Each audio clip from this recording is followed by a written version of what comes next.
So the Cubs, or I should say the Nationals, have waved the white flag. They are officially giving up on the season. And look, Mike Rizzo gave it an extra few weeks, and they have not played any better. They've been the same exact team, and so they do sell. Why now, Frank? Well, why finally decide to sell these parts now? It's late August. I think Mike Rizzo gave this team a chance to turn it on. When you're 5 back at the break, well, not at the break, but at the trade deadline, with a roster that's so talented that could explode at any second, they just hung on, thinking they were going to a big win streak and get back into this divisional race. Didn't happen. So it's time to unload. I mean, I understand he let 2 pending free agents go. Right. It makes sense for them. Like you said, he's clearing the books. He's getting ready for 2019. He's getting ready to sign Bryce Harper back is what he's trying to do for sure. But I think, like, just moving those guys, we're not talking about the real stars in the Nationals that are being moved, guys like Harper, Scherzer, Zimmerman, things like that. And we're talking about Daniel Murphy, who spent the last 2.5 years doing a great job. He's going to be great for the Cubs moving forward. Matt Adams, the same thing.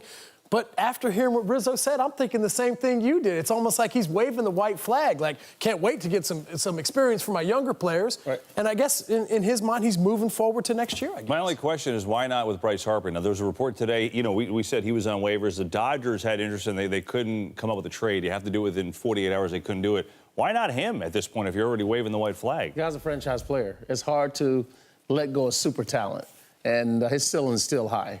So it's one of those things they're still hoping and wishing that he signs back in Washington. They did not want to embarrass him and let him go on waivers. Yeah, well, also, too, man, maybe they didn't have enough. Maybe there wasn't enough in the cupboard to get a guy like Bryce Harper, you know? All I know is this. The Nationals, one of the biggest disappointments we've seen in a few years in Major League Baseball. Everyone had their expectations up here. They have failed, and so now they start selling off pieces. But for the Cubs, a little bit different. They get a guy that can flat-out hit. So that's the good news. There's a little bit of bad news, and we've kind of been ready for this, right? For the Cubs, they learned officially that Yu Darvish will miss the rest of the season with a stress reaction in his elbow.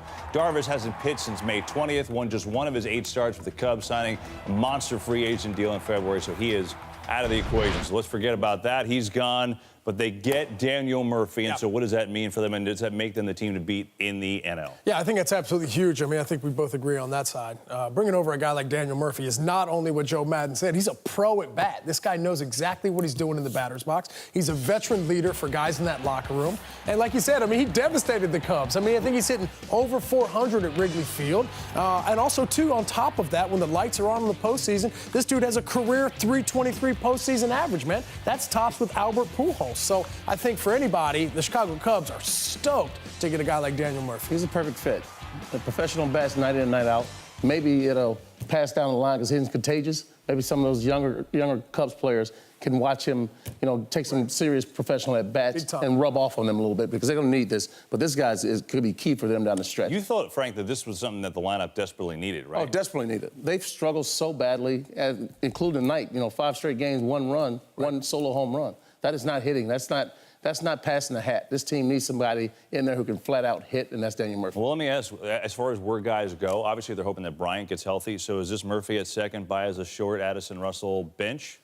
I think he comes off the bench. I feel like, what we're doing? You know, Javi Baez, I feel like can play anywhere you need him to play. And obviously, if Murphy needs a day off, he said Ben Zobrist as well as an option. That's the great thing for Joe Maddon, man. He's got a lot of flexibility. Yes. And for him, he loves that because he can play matchups at that point. Well, Murphy not there yet. Frank, you talked about the offense is still struggling for Chicago.